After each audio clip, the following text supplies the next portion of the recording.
Broadcasting stations.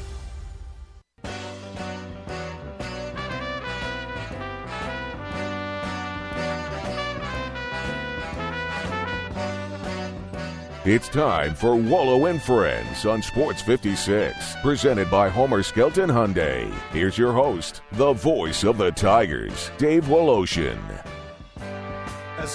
Welcome in on what at this point is a gorgeous March the 8th, this Tuesday. The craziness of March is already here. In fact, can you believe this? Memphis is a 2 seed. No. I'm not talking Tigers. I'm talking the Grizzlies. The Grizzlies, without playing last night, became the number 2 seed in the Western Conference after Golden State lost at Denver.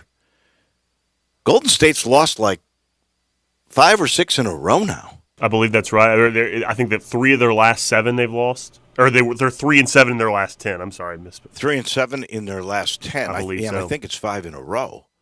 Minnesota, you better be careful because that if the playoffs started tomorrow, it would be Minnesota in that first round game, in that first round series, and they've won 5 games in a row. Crazy that the Grizzlies are now the number 2 seed. They play tonight. They're 5.5-point favorites against New Orleans, and they really, I think, have a great chance to remain as the number 2 seed the rest of the year. Their next 6 games, J-Mo, the next 6 games that the Grizzlies play are against non-playoff teams.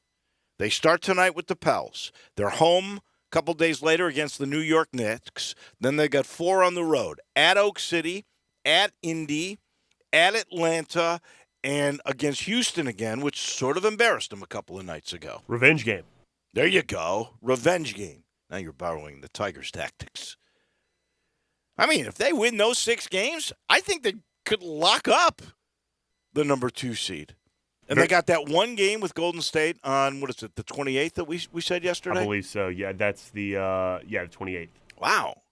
Hey, that is exciting. You take it one at a time. Start with the Zionless Pels, which have been playing much better lately. And as you reminded me earlier, they are in the play-in. That's not the playoff, but that is postseason. Now, they do count those stats, right? If like the Grizzlies win over Golden State last year in the play-in game. Those stats count as postseason stats, do they not? That's right. Okay. So you get an extra. All the Grizzlies have an extra 2 games, I guess, of playoff statistics with this group in there with the 2 back-to-back year play-in games. That's good for that little DNA theory that we all have. The Tigers in Lenardi yesterday were number 9, which I really don't want. I'd rather be 10 or 11. I really would love 7. Maybe 6. So here is my question, and it's rhetorical because I really don't know the answer. But if Memphis, which, as we said yesterday, was a 35 net and a 27? 28 yesterday. It is 27, Ken Palm? 28, Ken Palm. 28? I saw at one point they were 27, or at least that was reported, I believe, by Jason Munz in the Commercial Appeal. Double check it today. Anyway, it's 28 again today. It is 28. Okay, so 28 Ken Palm, 35 net. So if you beat, let's just say it's UCF, that's a top 95. That's a quad 2 on a neutral. Okay? Then you beat SMU, most likely, because SMU will probably beat Wichita State if Wichita State beats Tulsa. But we're going chalk here, right?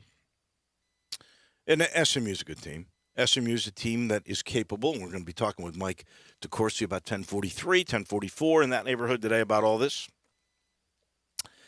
But if they beat SMU, that's their 5th quad 1 win of the year because they are under 50 in the net, and that qualifies as a quad 1 on a neutral. That would be 5 quad 1 wins. Then if they beat Houston, now I know I'm getting way ahead of myself here, but if they did, and they got revenge against SMU, beat them for the first time, quad win 5. Then quad won 6 is against Houston, and they win that championship. Would they move low enough, like to a 7 or a 6 seed? Because all those quad one wins would bring that net down. The Ken Palm would come down. And if you could get it to even a 7, I mean, you got a fighting chance to make the Sweet 16. And I heard a very intriguing argument between Greg and Eli this morning about expectations. And Eli brought up the assertion that the goalposts were set in the preseason, and they were Sweet 16. And if Memphis doesn't get to the Sweet 16, that is disappointing. I hear his point of view. I don't necessarily agree with that. I think circumstances change goalposts. You don't just change them arbitrarily, but if you lose your best player, the guy that was supposed to be your best player, let me put it to you that way. He was never the best player. But the reason that people said, oh, this team is going to win 27 games. This team is going to make the Final Four. They're a lock to make the Sweet 16 the second weekend. It was based on Imani Bates being the kid that was on the cover of Sports Illustrated as the next Kevin Durant. He was supposed to be not just the best player on this team, he was supposed to be the best player in the conference. There were plenty of people that said, I think Jalen Duren will be the freshman of the year, and he's going to win that. But I think Imani Bates will be the player of the year in the conference. If I had to vote right now, I would probably say Kendrick Davis is the player of the year in the American. Because I don't think, it's either he or Fabian White with Houston. That would be, those two would be the guys that I would vote. And definitely Duren is the freshman of the year. But Imani Bates, you hate to say this, but when Imani Bates stopped playing, the Tigers started winning. So not only did Imani Bates not become the best player on your team, nowhere near the best player in the conference, it turned out that when he could no longer play because of a back injury, that Memphis played better without him. That was addition by subtraction. So if you base those preseason predictions on Imani Bates being the best player on the team and maybe the best player in the conference, and he's a non-factor, in fact, he's negative to you, well, then it's fair, in my estimation, to change what the goalpost might be, what the expectations might be. I think if this team gets to the second weekend, this is a great year, considering that a month ago, they were not even anywhere near making the field. We all thought they'd have to win the conference tournament in order to get in. This is prior to them beating Houston twice and winning 10 of 11. Do you think, is it fair to say that maybe in the future, though, when making these preseason expectations, just personally, not necessarily like everyone has to have the same expectations, but when people make expectations preseason in the future, do you think this season will cause them to maybe temper their expectations based on players they might not have seen as many times play as they think, in the future? I think in the future everything changes because now we see what the blueprints are for most coaches. Right. It is not going to be relying heavily on freshmen, even if they're five-star top guys. No question. If you can get one of those, fantastic, and they will be a part of the factor that you put into your equation. But the transfer portal for needs and more experienced guys that are going to be around, that to me is going to be a big part of your formula. And so I don't think the reliance on freshmen will be exactly the same. And it's going to be interesting to watch schools from leagues like those that are playing now, right? Those are going to develop players that will be then taken with experience and muscle mass and maturity. They will end up being at the bigger schools that can allow you a better opportunity to advance further into the NCAA tournament. I think also to your point in terms of changing the goalposts, when you see what the team was at the beginning of the season and you have visual evidence and statistics to back up the way they were playing, I think it's undoubted. I mean, you can't. I think it's difficult to argue that they're playing their best basketball of the season right now. Certainly better than they were playing. And to me, that's a really good gauge of success in a season. Are you playing your best basketball when it matters most? And I think the Tigers are. And that's what they did last year too. That has been, and we really can't judge the year before that because they were playing pretty good, but then COVID knocked everybody out of playing any kind of postseason. So we'll never know what would have happened in that very first Penny year, or the second Penny year. Excuse me. That was Wiseman and Achua, and Precious turned out to be a terrific player, but he developed under the tutelage of Penny and the Memphis coaches. And, a lot of that had to do with the fact that he got minutes and statistics that he would not have gotten had James Wiseman stuck around. It would have been nice to see them as a tandem, but I'm not sure Precious Achua would have gone in the first round of the NBA draft had James Wiseman been around. You might have had Precious for another year.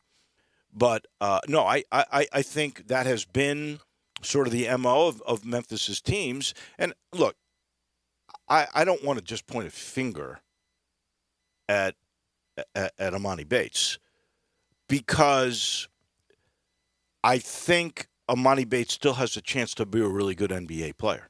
I do. But Amani Bates is just not strong enough to be a major factor in college basketball at this moment. And frankly, from what I've witnessed, and this might be because of the influence of his father, he has not been all that coachable.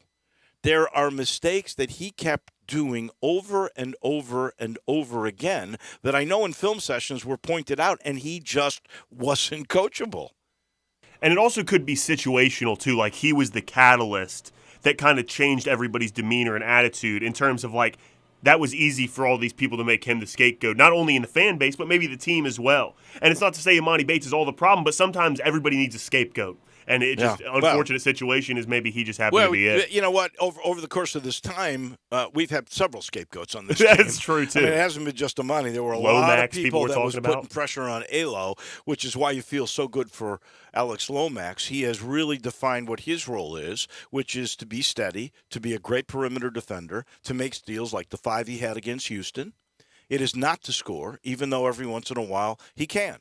Sometimes I think he overdoes that effort there, like to prove you wrong. But for the most part, if he goes in and his percentages are decent within the paint area. You know, he's good at pump faking. It's okay to get him at the foul line. He's over 70%.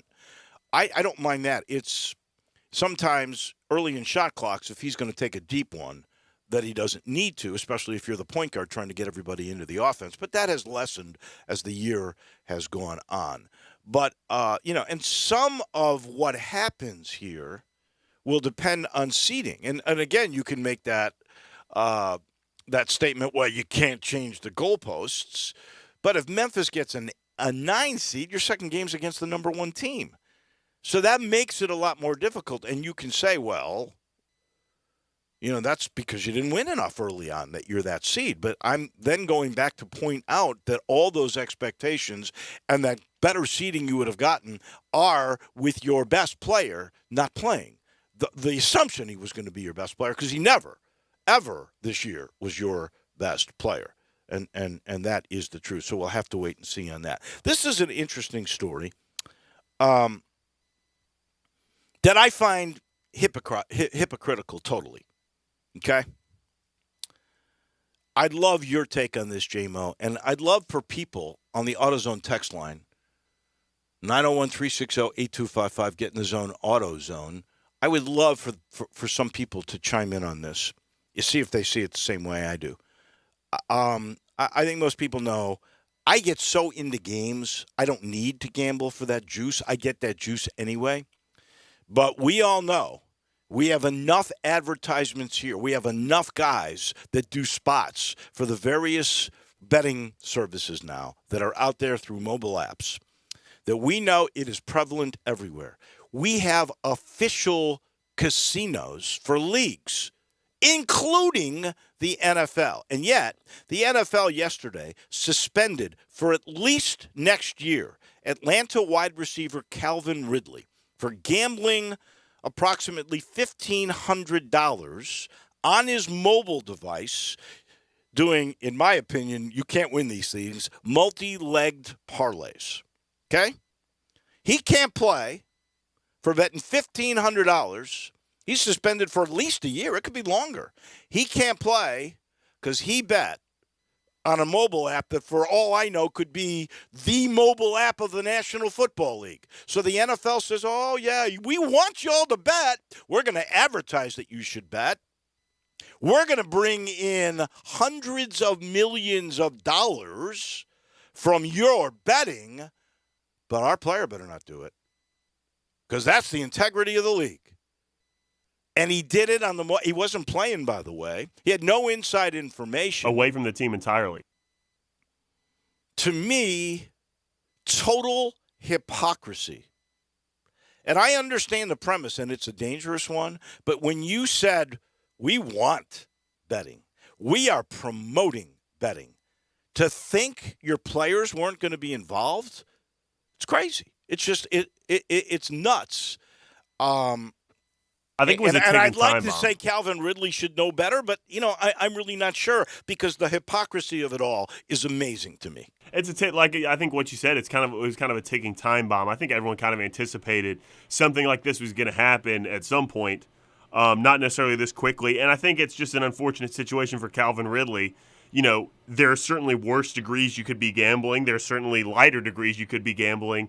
But I think the first person that was going to get in trouble in any league, when they all are taking all this money from gambling sites, they were going to certainly make a stern example out of. And I think Calvin Ridley just got the short end of that deal. He sure did. No question about it. One last thing before we take our break, and we will talk baseball. And the MLB owners are meeting again with the players, and the owners are again threatening no deal today. Another couple of weeks of games could be canceled. Tim Doolin's going to talk about that. But Greg Popovich last night tied Don Nelson as the winningest coach of all time. The Spurs beat the Lakers 117-110. There was no LeBron, so that probably was a big part of the reason why that took place. But Greg Popovich, in a year his team is trying to make the play-in a year where things have been very quiet on the Pop front, I mean, not a whole lot is being made of it. This was in San Antonio, and apparently he was really downplaying the whole thing and funny about it. At one point toward the end of the game, he called for David Robinson, who was sitting behind the bench, to come on into the game. So Pop is keeping it in perspective. But think about it. Last night he tied Don Nelson, winningest regular season coach in the history of the NBA. And, Pop will obviously end up being the winningest coach. There's no question. I don't know if he's retiring after this year. He was also involved in Team USA, first as assistant with Mike Krzyzewski, then as the head coach. Hey, this is one of the great storied coaching careers in the history of all sport. And congratulations to Greg Popovich, who's also one of the most interesting sports personalities that we have. I'm sitting in the Family Leisure Studios and reminding you, if you are looking for a new career path, if you are a motivated, goal-oriented person who wants to join a great business, a great family business, you need to think about Family Leisure. This place is terrific. I go in there all the time. I like the people so much. And there's a lot of opportunity here. Swimming pool, hot tub, patio, furniture salespeople, all needed. Chemical sales associate, parts service associate, service technician, got to have a driver's license for that. Cashiers looking for installation crews. They're going to start building above-ground pools this next year. And they need you. If you'd like a new path and good salary, go see my friends at Family Leisure or call 371-9090. This portion of the show also brought to you by Conway Services, heating, cooling, plumbing, electric. They always go the extra mile, and I know this because I have had all kinds of issues with a tune-up. They found something that was actually a disconnect because of the ice storm from MLGW, and they have come out and they have tried, and they always go the extra mile. Whether it is that tune-up, whether it is the newest of equipment, all state-of-the-art, plumbing, electric, you can always know you're in good hands when you call 384-3511, Conway Services, heating, cooling, plumbing, and electric. We talk baseball and what's going on in the meetings today between the union and the owners. Tim Doolin comes your way in just a minute.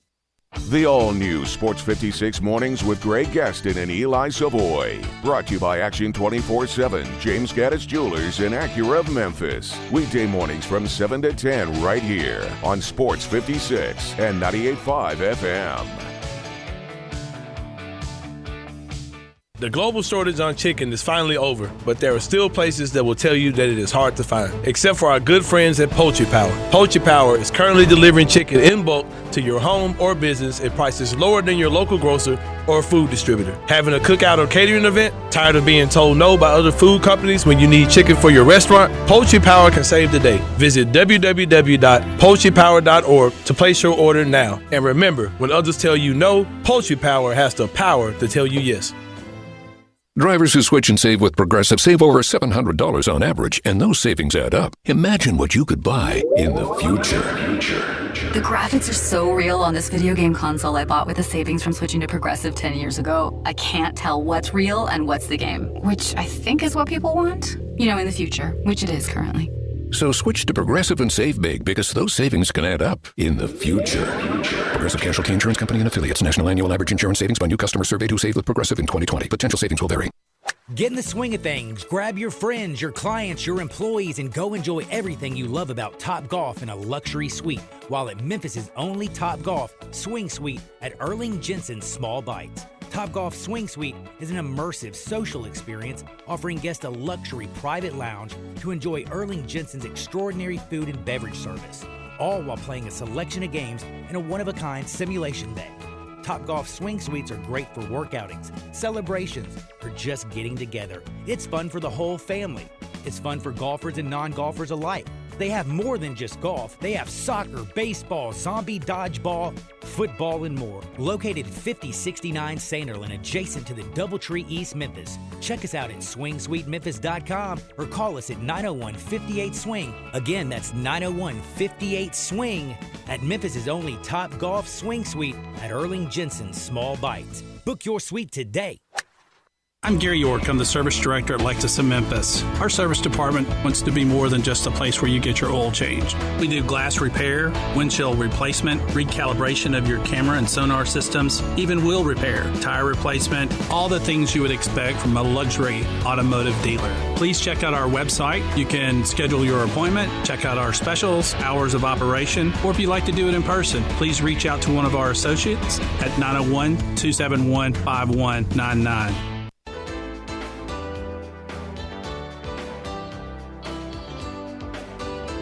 Now, back to Wolo and Friends on Sports 56, presented by Homer Skelton Hyundai. Here once again, it's the voice of the Tigers, Dave Woloshin.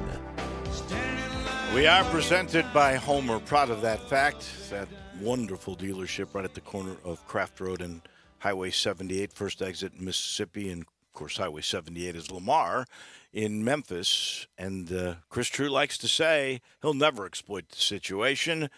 You'll never pay more than sticker price on new cars, and they're getting new cars in every day at Homer Skelton Hyundai. A reminder, I've been talking so much about the Tigers and the American Athletic Conference and all that. The SEC tournament begins for Ole Miss fans tomorrow right here on Sports 56 and 98.5 FM 430. It's Ole Miss and the Tigers of Missouri from Tampa, Florida at the beautiful Amalie Center. We'll talk baseball with Tim Doolin in a second. He's brought to you by Ken Garland, Custom Home Builders. Ken has been around for 2 generations. That's pretty much the same way Tim Doolin has been. He's been around a long time. Playing baseball, knowing baseball, and Ken has this eye, sees little details, big picture all at once. So if you're ready for that new dream home that you want to build on land maybe you've got in your family, you're not sure how to use it, maybe you're looking for land, Ken's got it. He knows how to use that land. He knows how to utilize every inch to make your dream home just that, a dream. Or maybe you don't want to leave. You love your lot, but you want modern amenities. He knows renovation with innovation. That's what I call it. He gets the job done the right way, and because you're committing so much, and he understands that, he works closely to make sure you get, and what you should expect, quality construction on time, on budget. Go see what I'm talking about. Go to kengarland.com and then call Ken, simple number, 751-1632. He does it the right way. Ken Garland, Custom Home Builders. So today they're meeting, or at least tonight, that's the deadline. If baseball, the owners and the players don't get it together, the owners are saying, Tim Doolin, 2 more weeks of the baseball season out the window. What's going to happen, my friend? I honestly don't know. Obviously, it would not be a good day for baseball and for fans, and I think fans would, I think fans right now are kind of frustrated with the owners more so than the players. But if nothing gets resolved today, I think most fans are just going to be totally disenchanted, and with everything that, like we talked about last week, Wolo, everything that's going on in the country today with that we've gone through over the last couple of years with COVID and now the war in Ukraine. And, I think we as fans need to put things in perspective, and hopefully the owners and players will do that today and come to some resolution that everyone's happy with so we can get on with baseball like we're hoping. Explain a couple of things to me. First of all, the owners are now saying, you don't make a deal by tonight. There's going to be lost pay, lost service time for the games that you're missing, and now threats to what they've agreed to, an expanded playoff. They take that off the table. They have also said that the major issue is that competitive balance tax. MLB's offer was $228 million. Players want $238 million, which doesn't seem too far away, but $263 million by 2026. If you can, explain to us what this issue is all about, the competitive balance tax. Well, basically, it's a tax where you've seen the likes of the Dodgers and the Yankees and sometimes the Red Sox. The big market clubs are not really worried about paying a luxury tax. I mean, they've got money to burn, and so they're able to stay at the top. Which basically how that affects players is that they can somewhat manipulate the system on who they pay, how they pay them, how they spread out their contracts, to where the smaller market clubs are not able to do that. So it doesn't affect.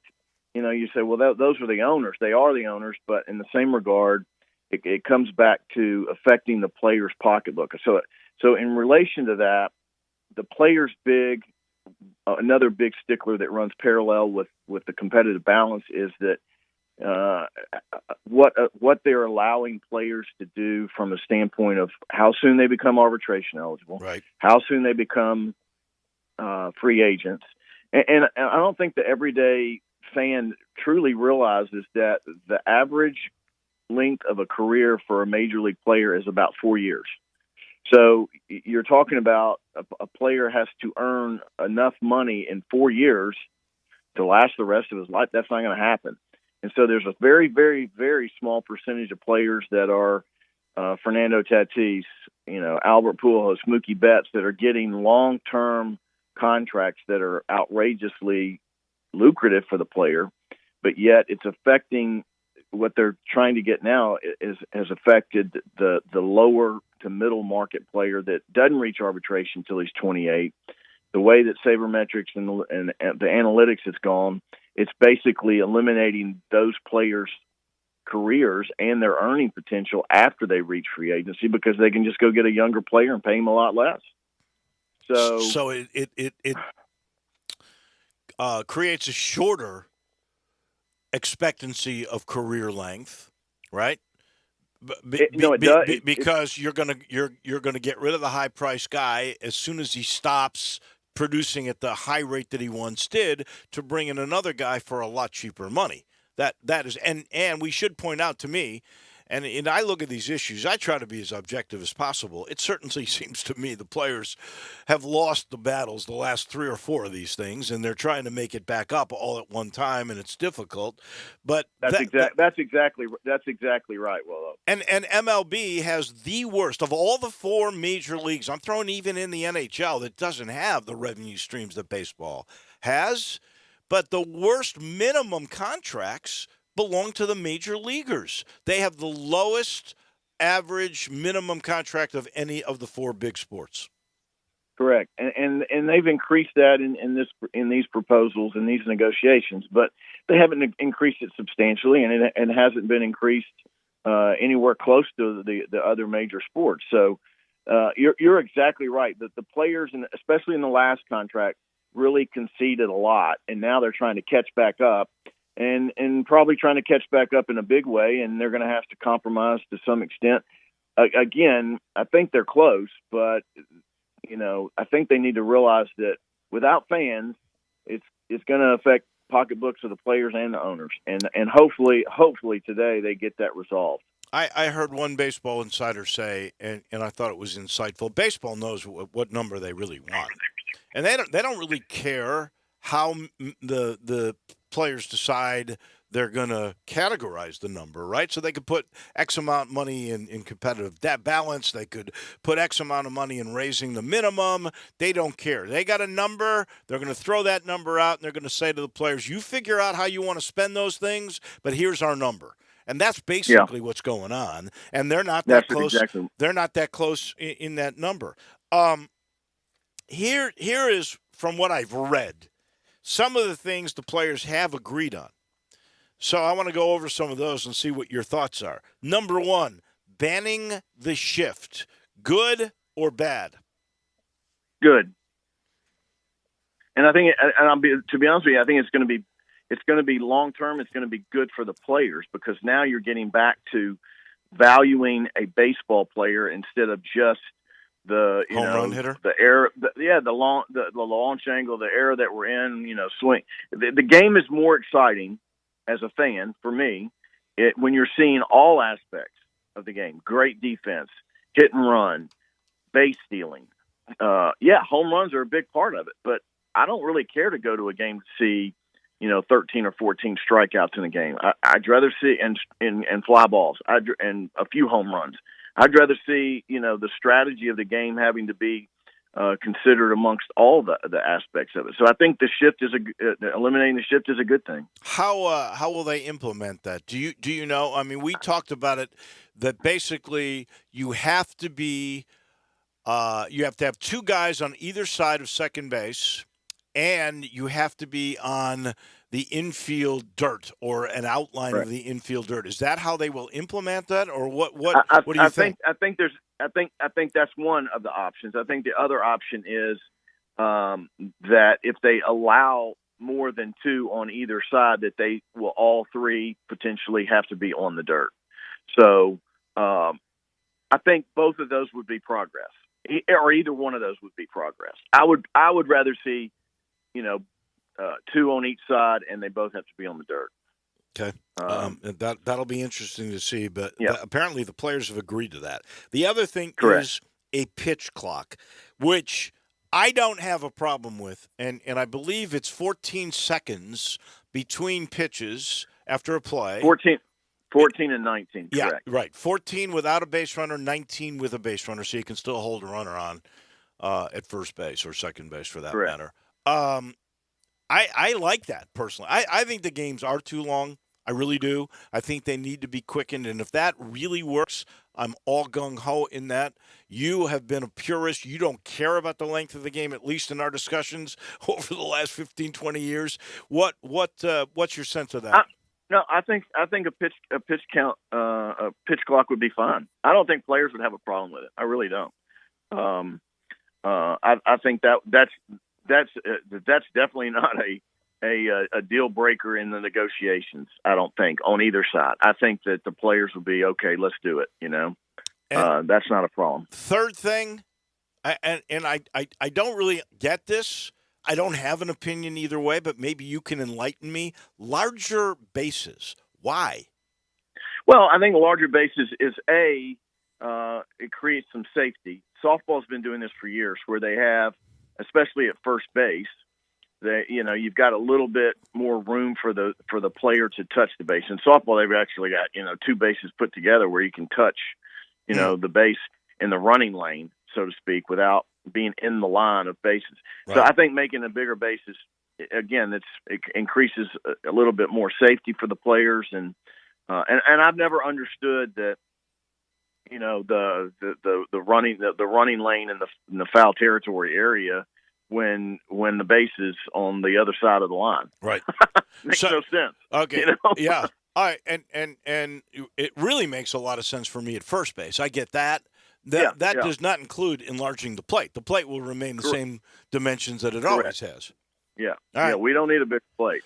And then the last thing apparently they've agreed to is they will not use in the next 2 seasons, 22 or 23, robo umpires, which they also think will quicken the game.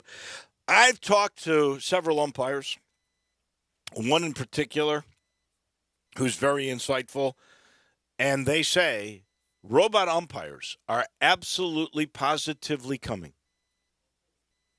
Well, I think that's probably going to be the case, but I'm not a fan. I think we should continue to grade the umpires, which I don't understand why we're not. For an umpire to be given playoff games because of his tenure makes no sense to me. Grade the umpires. Heck, you've got a box. You've already got it robotic. And if an umpire should be graded upon how he does behind the plate and the bases. To be honest with you, and they are now. That's for sure. Well, they are, but they're not. It doesn't promote them or allow them to be rewarded by getting playoff games because of their grade. They're rewarded because of their tenure in the league, which is not right. And I know that's a different topic, but I just think that we can. Part of the game is seeing Billy Martins and guys argue calls, and that's part of the entertainment.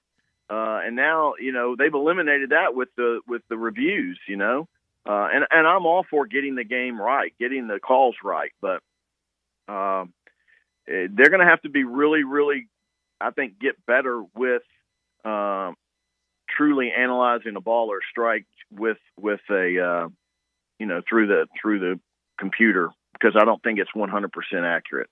All right, last thing.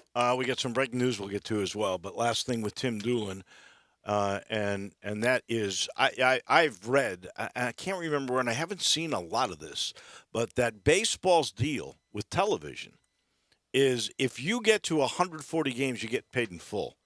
So that's correct. They're down to 156 now. If they cancel another 6 games this week, now they're down to 150. I don't think there's any dire sense the owners have until they're down to 140. Well, that's one of the things, that's for sure. And to be honest with you, I think you and I talked about this off the air the other day, is that teams do not make money. They probably lose money the first 2 weeks of the season because most of the markets, especially the ones that are playing outdoors, it's freezing cold and there's not going to be a lot of fan attendance. So they knew all this going into it, and they knew, what is the drop dead date that we've got to, cave a little bit and concede some of the things we're wanting before it starts really hitting the owner's pocketbook. So let's just hope today's a good day for baseball. Let us hope you're right, that we're tipping some Old Dominic bourbon when the day is over. Thank you, Tim. We appreciate it. We'll talk to you next week. Hopefully we got games to talk about. Sounds good. Thanks, Wolo. That is our man on baseball, Tim Doolin. He's brought to you by Old Dominic. Old Dominic, they are the hometown partners of the Tigers and the Grizzlies and anything Memphis, because it's pure Memphis. That's what they say. Share a sip of pure Memphis when you get any of the portfolio of the Old Dominic Spirits. They got a great bar. If you haven't been there yet, it's got that's elegant, but it's not stuffy. That's what I like about it. And you get to try an old-fashioned or whatever you might fancy with mixologists that are there, and they're using that made-in-Memphis product. And if you really like to learn more, they got a tour, 45-minute sensory journey. You get a history lesson. You learn the crafts from grain to glass, and then you get to taste that portfolio. It's really super. It's Old Dominic. So the Green Bay Packers and Aaron Rodgers have agreed to a new 4-year, $200 million deal. Hope the Packers go broke with this. Nah, I shouldn't say that because I'm a Bear fan. I'm so not objective. Guaranteed $153 million for Aaron Rodgers. Unbelievable. So he's 38 years old now. He'll turn 39 during the season. If he makes all 4 years and does a Tom Brady, he'll be 43 when this contract is up. Wow. Unprecedented. That's $50 million a year if he's around for the entire deal. That's right.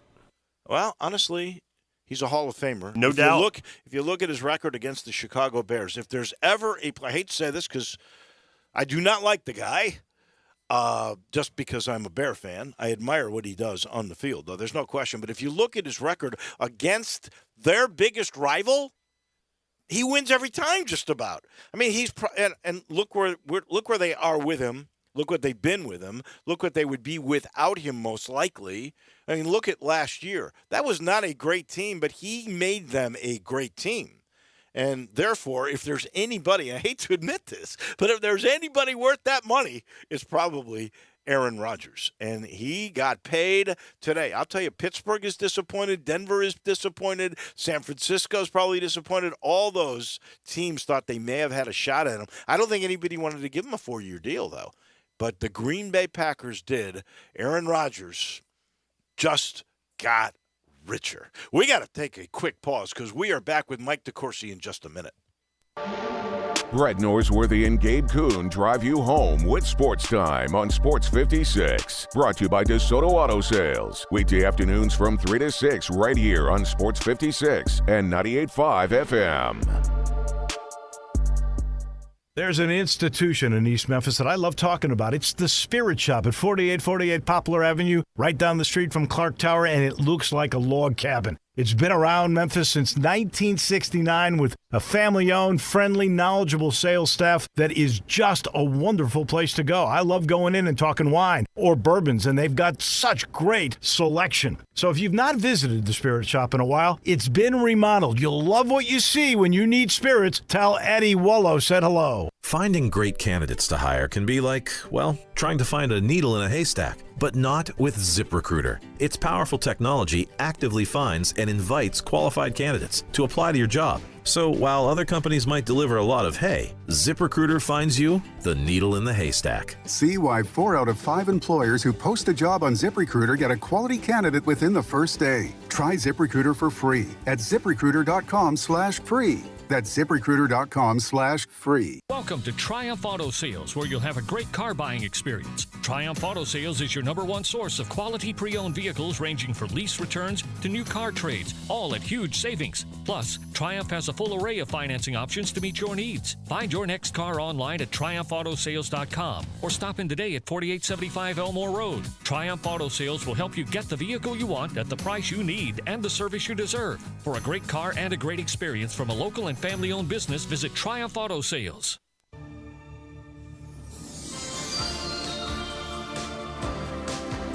Now, back to Wolo and Friends on Sports 56, presented by Homer Skelton Hyundai. Here once again is the voice of the Tigers, Dave Woloshin. It is always a pleasure to talk to our Hall of Famer from the Sporting News, Mike DeCourcy, but even bigger pleasure when it's this time of the year. He joins us on the AutoZone listener line. Mike DeCourcy, good to chat with you. I know you're busy as heck. Loved your story on Ed Cooley. I'll get into that, the Providence coach who the Sporting News named as Coach of the Year. But let's talk about the Tigers and their chances and their seeding. You've got a new bracketology out. I think you've got them as an 11 seed in your one from earlier this week. But I know today's the day you put a new one out. So let's give us a spoiler alert, please. Okay, the spoiler alert is that it doesn't come out until tomorrow now because this is championship week. Fox has me do every day, starting Wednesday, Thursday, Friday, Saturday, Sunday. I see. So the recent bracket with the Tigers was from Friday. Right. That's the one. That's the most recent one, and I don't know whether their line will change, but I know their circumstance has changed. Be hard to get out now. I mean, they'd have to run for the door and start banging on it to get out. Right. The Houston victory was enormous, and Again, you have to look at everything else that's happened to see whether that gets them up to a 10 or something like that. But they're in a great position now with what's happened. A lot of credit to Penny in handling. He had some challenges now over the last 6 weeks. Some of them self-created, some of them not.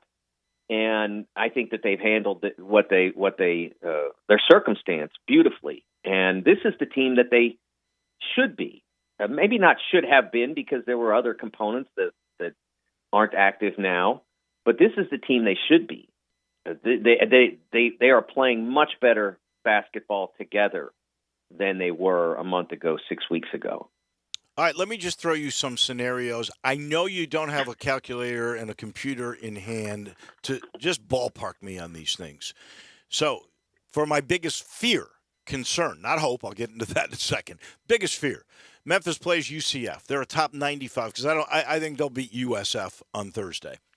They play UCF and lose. Are they still in? Yeah. Are they going to Dayton, yeah. or are they? That scenario, I'd say, I wouldn't say probably, but I'd say more likely than not. And how far past the 50% line on that? There's a lot of moving parts on it. But I'd say that if they were to drop that game, it throws the first four into play where it's nowhere near that now. And I know that sounds harsh, but that's what happens when you're walking on that tightrope. And right now, you're like 3 steps away, right, from hitting the other side. Don't fall. You don't want to fall off when you're that close. Right. And I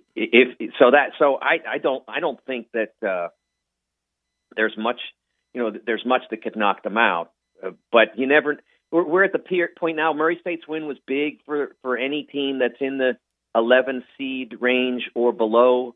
I still think Davidson would probably make it if they didn't win the Atlantic 10, especially if they get close but don't win it. I'm a believer, and I don't know how the committee will look at it. But again, if North Texas makes the final of Conference USA, I think it would be ridiculous. People throw the word criminal out a lot. I'm not going to use that one. I think it'd be ridiculous to keep them out if they play in the final. I always think of Butler in 2002. They were one of the great teams in the country. They were coming off a tournament year in which they just destroyed Wake Forest, and I thought that next year they were even better, and they went 25-5, and they lost in their quarterfinal. It was an 8-team Horizon League then. They lost to the worst team in the league, which then was Green Bay, and they left them out. And so you think about that when you think about somebody like North Texas, and I hope it doesn't happen to them, but you can never be sure until they put the bracket up. Right.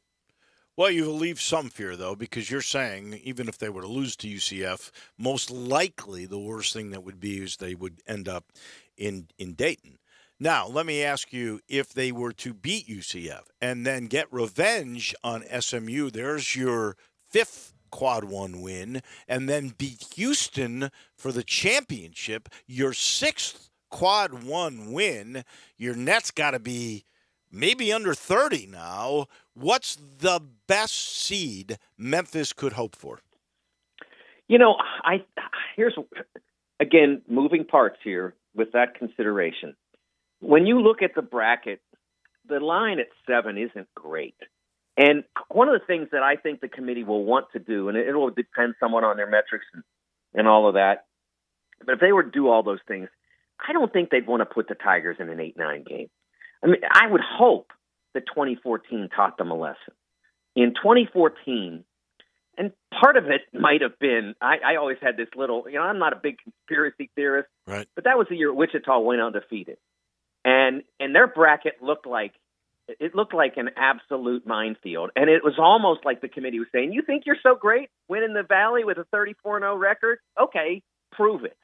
And that year, Kentucky was not a great team, but they had great talent. I mean, Julius Randle was an all-star last year. And they didn't play well for a lot of the regular season, but they went to the SEC tournament and clearly put it together and played in the final and lost really close to the number 1 overall seed in the country that year, which was Florida. And they put them in an 8-9 game, and it was like it was like they were trying to put an obstacle in the way of the 1 seed. They don't want to do that. I mean, that's why they use Ken Pom now. And that's why they use the net in the way that they do the seed and the other metrics, because they don't want teams as gifted as the Tigers and as functional now as they are to be put in the way of 1 seeds.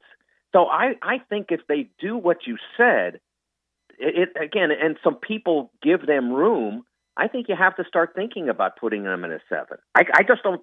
I think it would be to put it to a Memphis team that has beaten Houston twice in a week and won the American title into an 8-9 game would be unfair to Gonzaga, Baylor, Auburn, Arizona, Kentucky, Right. whoever it is. Yeah, right. I agree with that, and I would think it would at least be a 7, honestly. Maybe even the 6 line based on Lenardi putting Memphis as a 9 seed right now. Yeah, like I said, I haven't done mine, and in my head they're still an 11, and I haven't even looked at what their resume is, other than in my head what I know, that they swept Houston and beat Alabama, and et cetera. And they had losses that you wouldn't want, but other than East Carolina, not much that is really bad. Georgia and Ole Miss are not. And Georgia, great I forgot losses. about Georgia. Yeah, Georgia was a bad one. Yes, yes, that was the dark days for these Tigers. Yeah. You're right. Georgia was a tough one. I mean, they did not win very many SEC games. Your Coach of the Year, Sporting News, and Mike DeCourcy is the Providence coach, Ed Cooley. Obviously, the Big East is a good league. You've got 7 teams in. Most bracketologists have that same number. Villanova and Providence probably considered at the top. How did you get to Ed Cooley? Yeah, the first thing was that when I was researching an item for a show that I'm on Fox called Inside the Big East.